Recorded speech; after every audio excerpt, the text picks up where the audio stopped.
Hey gang, welcome to the Q&A, weekend Q&A for 5K training. Um, Apologies, it's a little bit late. I had it scheduled for earlier, but stuff came up around my house right now, which is getting redone. So we had to address that. So my apologies on that. But I'm going to move myself downstairs to the basement. So if anybody's here, let me know in the comments. Feel free to say hi and let me know you're here so I can say hi back. And if you have any questions at all, okay, about 5K training, particularly today's a 5K Q&A for the most part. Going downstairs to my workstation,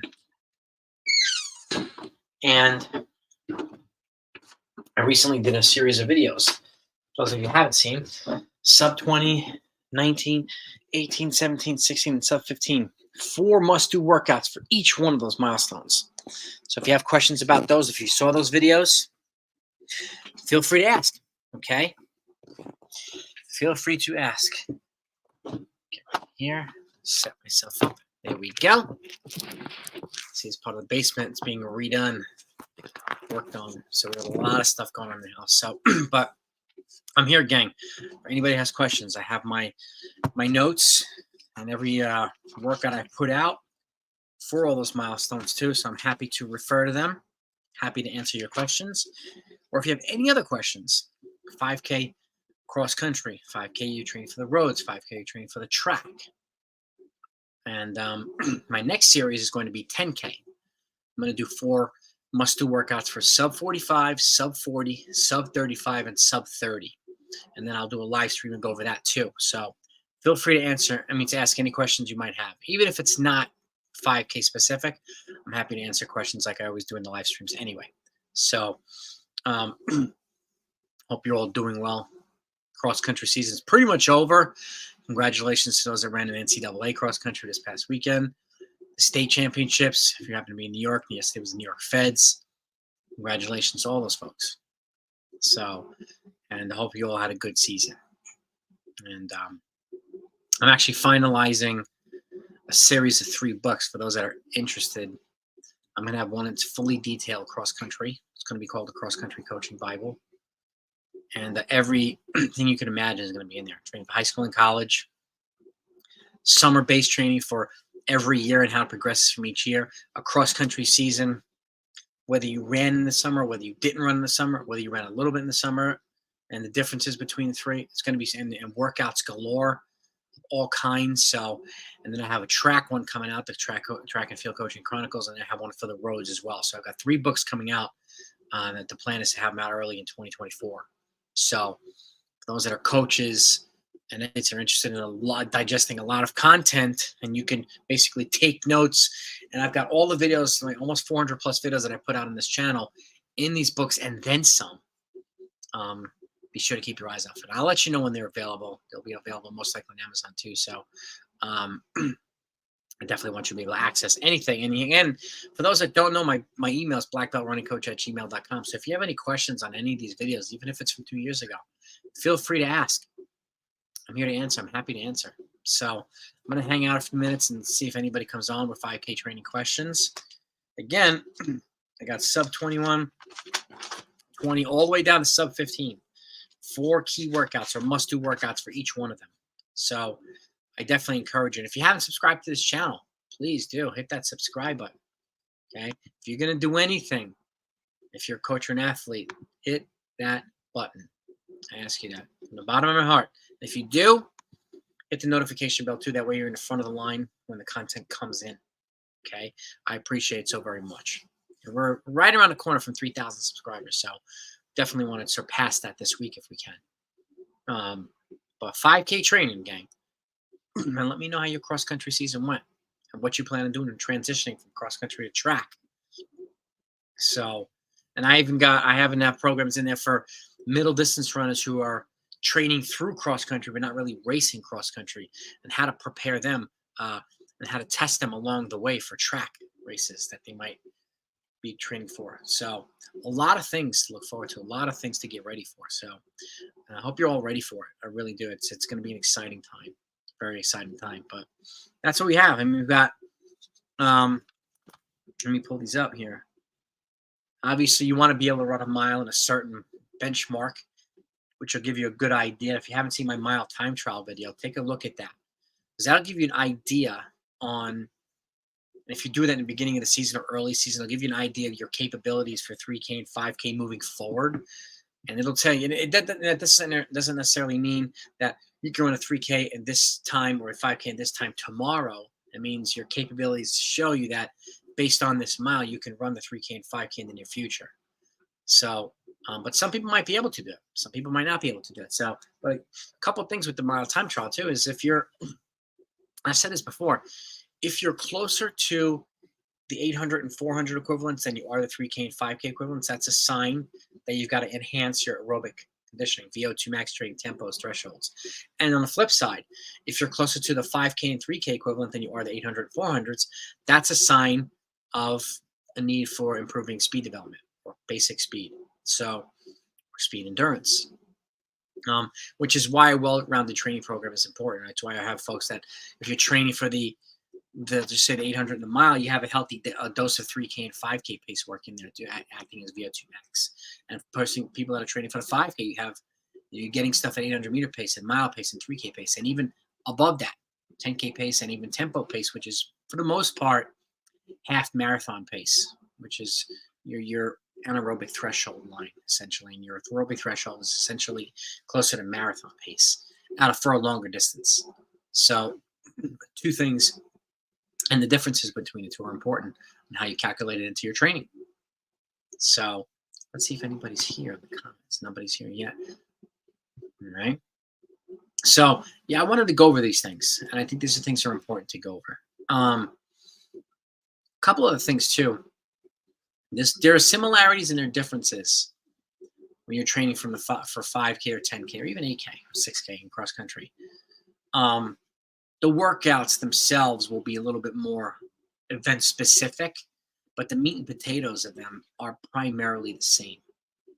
And you'll see if you look at the 5K, these 4 benchmark workouts, and how they're similar in a way to the 10K ones, but where they differ as well. And there are components of changes, meaning, especially if you're going to you need to know what it feels like to go up to 8K or 10K worth of volume at the goal race pace in order for you to achieve that pace.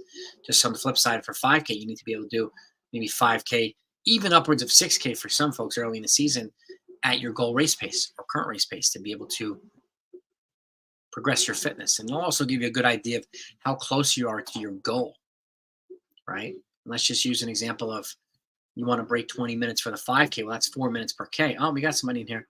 Vipin. Hey, Vipin, how are you?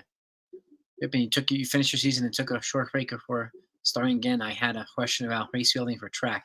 Is it better to run faster with good form but still relaxed or slow? Depends on what are you going to be training for now? Like is it going to be strictly track? Like, give me an idea of what you're doing over the winter. Are you training for middle distance events? What year of school are you in if you're in school? But generally, after you take a short break, you get back into your mileage, you start to incorporate certain things within your training, whether it be some speed development, you do some tempo running, and kind of get back into the groove before you start really, really, really doing the hard, intense stuff. Because in the indoor season, the winter track season is the longest season there is. It's longer than track. Longer than cross country. So, which in itself is longer than spring track. So you've got to spread things out accordingly.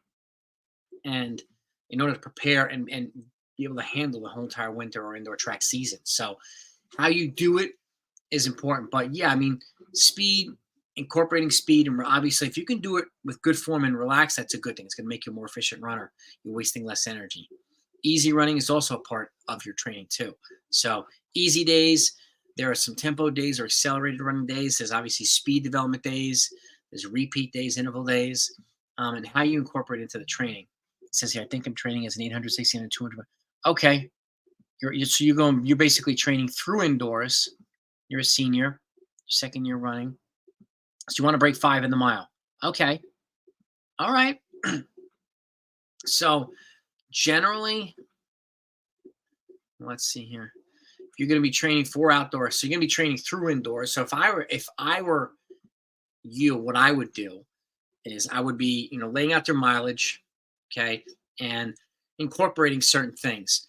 I would incorporate some, an alternating week of tempo run one week. And if you haven't done tempos, take a look at the videos on how to build your tempo up to 20 to 25 minutes, but in pieces. Okay, and how to incorporate it or alternate with threshold training. And this is a great way of doing a long stretch of training that's not that invasive on the body and won't beat you up as much as hard interval training. So, but it'll transition you nicely into the harder stuff. And if your goal is to break 5 minutes, let me do some calculations here actually. And I'll sometimes refer to the Daniels running calculator for this, which is Jack Daniels himself. So if you haven't seen his book, The Daniels Running Formula, I highly encourage you to get it. I'm also going to have a pace equivalency chart in the books that I'm bringing out too. But let's see. So your goals, I'm going to plug this in for you. I'm going to say 455, okay? Just to give you a margin, a little bit of cushion here. So let's say the event distance, 1,600 meters, 455. Okay. So this basically, you should be around about 216 to 217 for the 800 meters. And equivalents are, if you're looking to run a 3,200, you're looking at about 1030 for 2 miles. That's 515 per mile. So generally, as you go up in distance per event, it's about a 15%, 15 seconds per mile differential. So if you do the 5K here, 1701, which is basically 530. So it's 15 seconds slower per mile, moving up from 3 to 5. And then when you move up from 5 to 10, 35:18, about 540 per mile. So it's anywhere from 10 to 15 seconds per mile. But you're looking at about 216 and 217. You're looking at about a 1050, a 1030, 3,200. So you break that down, it's 515 per mile, 236 to 237 for 800, right? So repeat 800s at 236 to 237, or repeat 600s if you're not ready to handle 800 meter reps yet. You could do that. It's upwards of maybe six or seven times, building towards 6 or 7 times 600 at 3,200 meter pace, or building towards 8 times a 400 at your 1,600 pace, which in this case is, you're looking at about 73 to 74 per 400 meters if you can handle that. But again, how do you get up to that point? Okay, there's a workout series that I put out too, so take a look at that video. But I put out you appreciate my advice, you watch your videos and tempos, but I haven't been able to implement them. 216 is more manageable than the 5K equivalent. Yeah, I mean, and that's okay. Yeah, I mean, if you're more of a Vipin, I totally get it. If middle distance events tend to gravitate more towards your capabilities, that's totally fine. Like you may not even need to run a 5K at 17 minutes flat, or about 530 per mile. But that said, you can do some things at 5K pace as a component of VO2 max training, which is an important part of middle distance training. If you want to run a good 800 and a good mile, having some stuff at 3K pace and 5K pace is key. Now thresholds, let's just see here. You're looking at thresholds. All right, threshold 800 meter reps. You have to take a 1 minute recovery. You're looking at 255 to 256 per rep. So you're looking to get up to maybe 5 to 6 times an 800 at 255 to 256 with a 1 minute recovery. Or if you're looking at 600s, okay, threshold. And again, some people can handle the longer reps, some people can handle the shorter reps. That's why I'm giving you different distances. But if you're looking at threshold 600s, now you can do again about 6 or 7 of these, 211 to 212 per rep, or your threshold 600s. Okay, also a 1 minute recovery. Short recoveries, so they're not as fast as your 3K pace and 5K pace, but the recovery is shorter. Now, if you're looking to run, and let's just I'll give you a little bit more insight here too. If you're looking to run stuff at 3K pace and 5K pace, take about a 3 minute recovery. So if you're looking at 3K, so let's just say you can 1032, 515 per mile, 236 to 237 for your 800s, take a 3 minute recovery there. That's your VO2 max pace. Okay, and if you can get to 5 or 6 of those over time, even not 4 or 5, that's good. That's a good strength workout for longer reps for you for VO2 max. So, or if you want to run 1,000-meter reps at 5K pace, also with a 3-4, you can even take upwards of 4 minutes recovery. Okay, you're looking at about 323 to 324. 323 to 324 per 1,000-meter rep. Take a 4-minute recovery. That's your VO2 max training.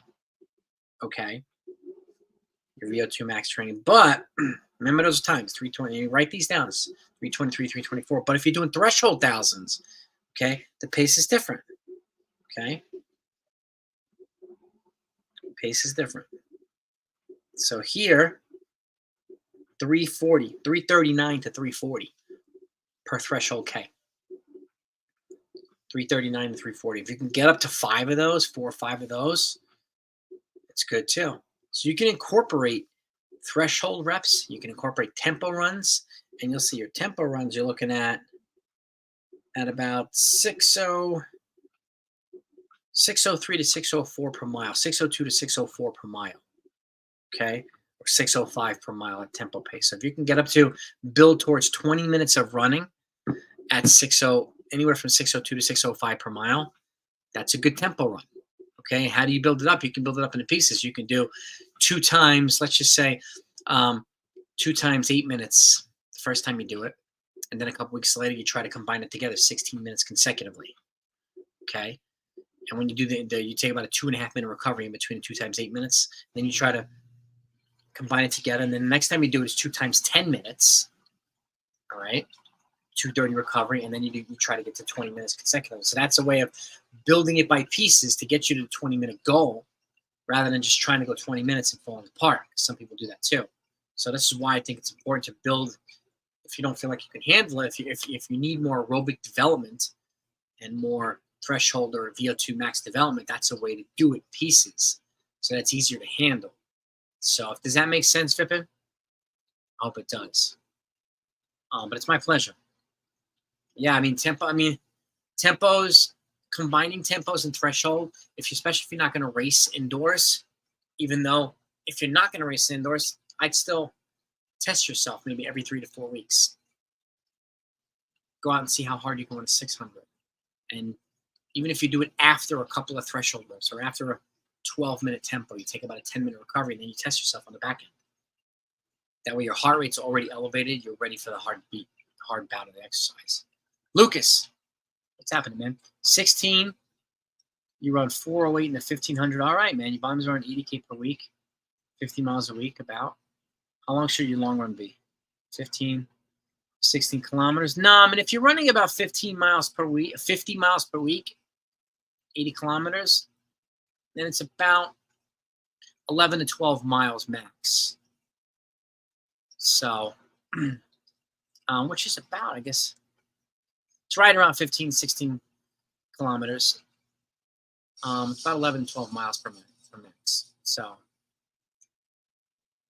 how many days a week do you run, Lucas? A 408 and a 16 is impressive. That's a sub 430 mile. That's good, man. That's really, really good. And what's your goal? What are you looking to run in the 1500? Let's have we'll plug it in here. Yeah, you're looking at about 426 per mile. Something like that, Lucas. That's good. So I think you're spot on. 11 to 12 miles is about 15, 16K. Well, 15K is just under. It's just under 10 miles. 16K is just over 10 miles. So, yeah, I mean, I would not exceed 11 to 12 miles. I would not exceed at any point right now with the volume. You don't need to. But how you plug in the training for the rest of the week is important. With 16, I would definitely probably plug in a day off every other week, every other Sunday, maybe. Does that make sense, Lucas? So I think 15 to 16 kilometers is probably the cutoff point. So I think you're right there. Yeah, 15 kilometers. Just yeah, it's 9 3/4 about. Yeah, 15, 16 kilometers. You're about right, Lucas. That's good volume. And 16 kilometers is 20% of your 80-kilometer weekly volume. So it's pretty much right on the money. Pretty much right on the money. So, does anybody else have any questions? Um, I've actually done a video on mileage per week too, going from pretty much 30 all the way up to 100. So, and how to kind of increase it along the way. So, I definitely encourage you to take a look at it. You're looking to break 4 minutes this season and make top 10 at cross country nationals from Spain. All right, man. 6 days a week. Okay. So 80, yeah, 80 kilometers per week in 6 days. It's about right. It's about right. It's about 50 miles a week in 6 days. That's okay. What, a day off every week. All right. You're looking to break 4 this season. All right, Lucas. All right, now let's plug this in. I'm gonna say 358. So it's about a 415 per mile. So let's see. Your 3K equivalent should be about 836 if that's the case. And you're looking at a 5K of about pretty much under 15 at that level. But if you're 16, don't worry about the length, the longer stuff. Now, as you get more aerobically developed and more, as you grow and get more fit, those things will come. So don't necessarily worry about that. But I would encourage you to do some VO2 max training, stuff at 3K pace and stuff at 5K pace, which will help your 1500. It would help you get under 4 minutes. And it'll give you a well-balanced training program too. But sub 4 minutes, that's an impressive 1,500 meters at 16. That's good. That's good stuff. But you want to be top 10 at cross country nationals, then I would definitely encourage you to do some VO2 max at 3K pace and at 5K pace. I would encourage you to do some threshold stuff too, which will help you as well. And I'll give you some ideas. Threshold training, you look at about 512 to 513 per mile. Whether you're doing 1,000-meter repeats or 800-meter repeats, 1,200-meter repeats up to mile repeats with short recoveries. 800s and 1,000s, you have 1 minute recovery. You get 75 seconds recovery after 1,200s, 90-second recovery after mile repeats at threshold pace. And according to this, to get you under around 358, you want to build towards 512 to 513 per mile pace for your threshold running. Okay, which is about 314 to 315 per kilometer. And now you're looking at, let's see what else. Interval reps. Yeah, interval reps, about 5K pace. You're looking at 335-ish for 1,200-meter reps. 5K pace. So you can do about 3-minute recovery after that.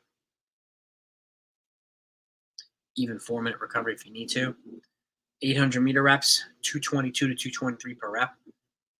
Okay, but it's taking no more than 3-minute recovery. That's VO2 max training for you. Do I think that tempo threshold has more benefits than harder, faster reps? I think a combination of the two.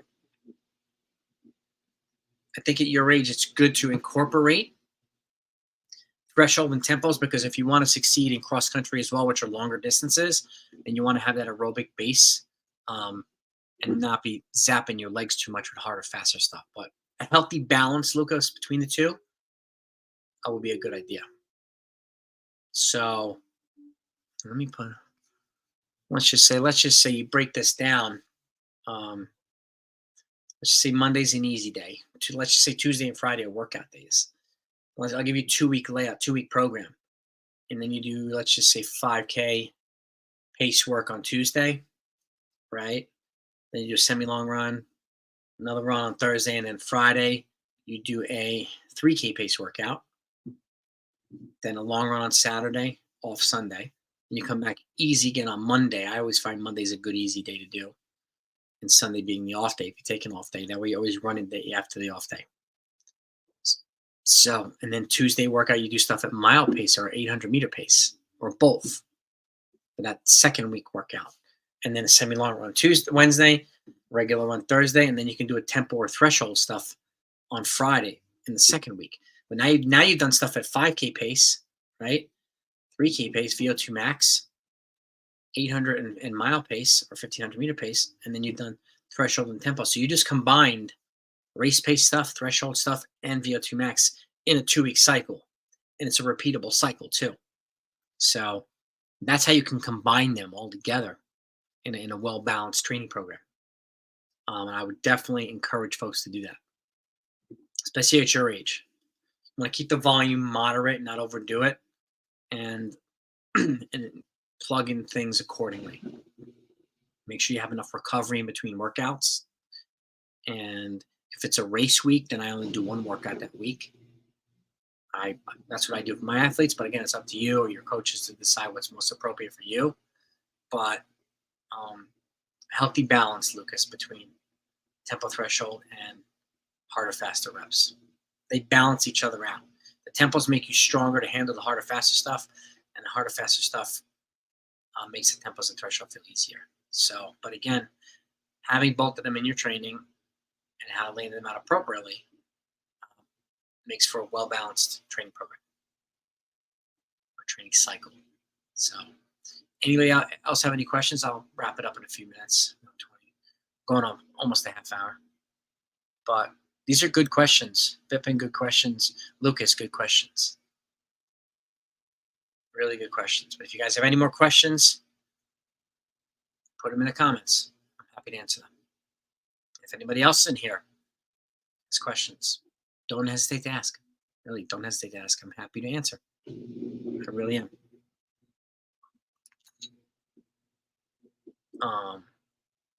But yeah, so going back to, and I've got folks here, wanting to run well in the 1500 and 1600. I definitely encourage you to incorporate VO2 max training. And again, VO2 max training is generally stuff that's done at 3K pace and 5K pace with sufficient recovery. Threshold is a little bit different. Tempo is obviously different. Tempos are generally done at half marathon pace, equivalent half marathon pace. Thresholds are done a slightly faster than that. So with short recoveries. But they all complement VO2 max training. They all complement the hard interval training, 800 meter pace and mile pace. So, and again, it's another good workout too, Lucas, to good help with the 1600 and the 1500 is 400 meter reps at your goal pace. So you're looking at that. You're looking at maybe if you can get to 63 seconds, 62 to 63 seconds per rep. You start with 2 sets of 4. Okay, 2 sets of 4, 2 sets of 3. Okay, 90-second recovery after each rep, 3 to 4 minute recovery in between the set, and then you repeat again at your goal pace. And then after you've done 2 sets of 3, a couple weeks later, you try to do 6 consecutively at that pace. That's a sign of progress. And then the third time you do it, you try to go 2 sets of 4 with the same recovery, 90 seconds recovery in between reps, 3 to 4 minutes in between set. When you do them consecutively, it's all 90 seconds recovery. Okay? And then lastly, you try to get to 8 times a 400 at your goal pace with 90 seconds recovery. If you can get to that point, and not everybody can do that, and that's okay, that's a way of building towards it, letting your body adapt. It's called periodization too. It takes about 21 to 28 days to adapt to a certain training stimulus. Your body needs time to adapt. Again, there's a lot of different ways you can show progress, right? You can increase volume, you can cut the recovery, or you can run the reps faster with the same recovery. So there's a lot of different ways. And this is where coaching with the eyes is just as important as coaching with a stopwatch. Identifying, okay, what's better for my athletes here? My girls need this, my boys need that, and so on. So those are a couple ideas, Lucas, for you that can help you get to your sub 4 1500. You can let me know what you think. But any other questions, gang? Anybody have any questions? And again, feel free to reach out to me, blackbeltrunningcoach@gmail.com. That's my email address. If you have questions about any of my videos, especially the 5K ones I just put out, I'm here to answer them. Happy to. Absolutely happy to answer them. So, anything else? I'll keep it open for another minute. But I like it. I like the goals, guys. I like the goals, Vipin. I like the goals, Lucas. These are good goals. Those are big milestones too. 5 minutes for the mile is a big milestone. 4 minutes 1500 is a big milestone too. So I'm glad that you guys are training towards that. So I'm happy to help in any way that I can. I really am. Anybody have any questions? Anybody else? We'll wrap it up. And then I'm going to start my 10K series if you haven't heard. So my pleasure, Lucas. 3K simulator session. You want to smash your PB. So your PB's 901. Okay. Well, let's see here. PB's 901, a great simulator session. So there's a couple, Lucas. 3 times 1,000. Okay, with a 90-second recovery. It's a good simulator session. 3 times 1,000. Or 2 times 1,500 with a 3-minute recovery. And let's just say you're looking to run, let's just say you want to run 850. You can run 2 times the 1,500 and 424 to 425 each. You're right there. Okay, same thing with the 3 times 1,000. Look, I'm going to run them in about 254, 255, 256. That'll get you way under 9 minutes too. Or one of the key ones, about 2 weeks out, you try to run a 2 kilometer at your goal pace. So if you're looking to run 840, let's just say, or 850, you want to run the 2K pace at 850 pace. Okay? You need to know what it feels like to come through 2K at your goal pace. And you take about an 8-minute recovery. Jog, get a little bit of fluid, stay loose. And then you finish it off with a couple of 600s or 500s at 3K pace. And then you should work your way down to 1,500 meter pace if you can, the shorter reps. So like, even if it's you finish off with 3 times 600 or 4 times 500 or 4 times a 400, you could do 2 400s at 3K pace, 2 400s at 1,500 meter pace with a 1-minute recovery after. That'll help you learn how to finish strong, not have to wait for your final kick. So those are good simulator sessions, Lucas. David, how are you? What do I think about running calculator coach? Goes from 800 to the marathon, looking for the paces you're running. And VDOT, well, Jack Dan is one of the foremost exercise physiologists and coaches. His charts are very accurate. Look at the Daniels running calculator. Just look it up online. You plug in, stuff is very accurate. Sometimes you may need to tinker with certain things, but it'll give you a good idea of where your capabilities are. So like I was saying earlier, you're like, this is my 1,500, this is my mile. I'm pretty close to the 800, but I'm far away from the 3K. That tells you that you need more aerobic development, you need more VO2 max training, right?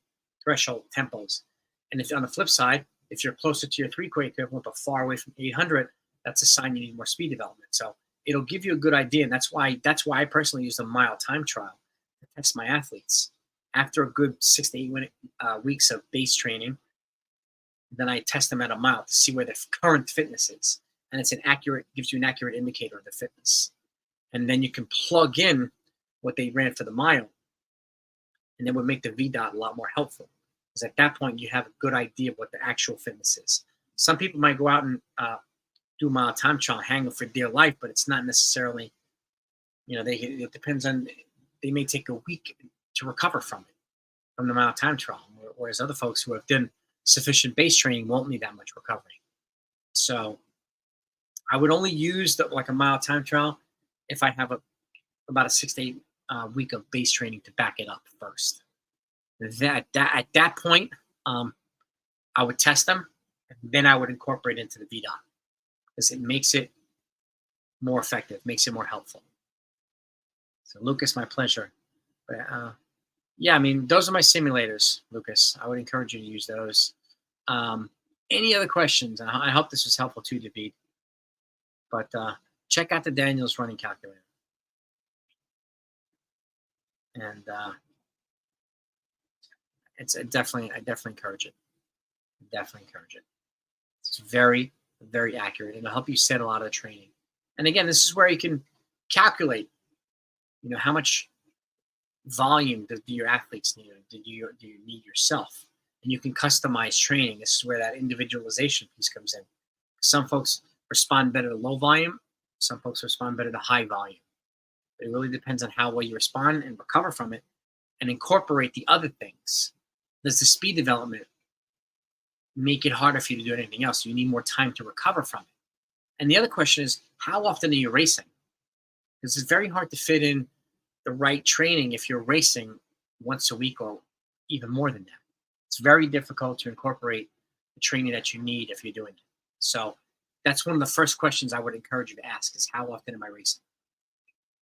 And then you'd have to build your training around that effectively in order to benefit from the training itself to help you improve golf shoots, improve your racing, if that makes sense. So any last questions? I want to wrap this up. And if you do have questions, just put them in the comments section after this or any other video, and I'm happy to answer them. Again, blackbeltrunningcoach@gmail.com is my email, so don't hesitate to reach out to me and ask.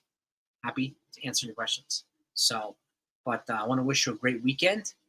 Thanks so much for coming on and asking these questions. This was informative, and I hope I was helpful. So, but again, don't hesitate. So my next series is going to be 10K training. And after that, I'm going to go live, talk about 10K training too. If anybody has any 5K questions in the meantime, you're free to ask. So I'm happy to help. Lastly, how would you increase speed for 800 to 1500 meters? Would you prefer anything on short or long recovery? 200 meter reps. 200 meter reps at 800 meter pace. 300 meter reps at 1500 meter pace with a 100 meter jog. The 200 meter reps at 800 meter pace with about a minute recovery. Work your way up to about 8 of them. And 5 to 6 times a 300 if you can at 1500 meter pace. Those are good. Those are good examples, David. And lastly, for Lucas, there's 9 by 500 with 2-minute recovery at 3K pace, a good 3K session. You did it. 9 by 500 at rest 2. You could probably cut the rest. Like I would go 600 meter 600 meter reps with a 2-minute recovery or a 200 meter jog. I'd probably go, if you're doing 3K pace, probably 90 seconds recovery if you can get to that, Lucas. But that's 4,500 meters. That's a good. I mean, if you can get to 8 times a 500 with a 130 recovery, that's a good workout too. 4K worth of volume at 3K pace with a 90-second recovery for each rep. That's a good one. So, or you can do 9 to 10 times 400 at 3K pace with a 1-minute recovery. So, another thought too. But that's a pretty good workout right there. Pretty good workout, Lucas. So, good work. So, any other questions? Don't hesitate to ask. Have a great weekend, everybody. Thanks so much for coming on. I hope this was helpful. Hope you got some good examples and some good feedback. And I will talk to y'all next time.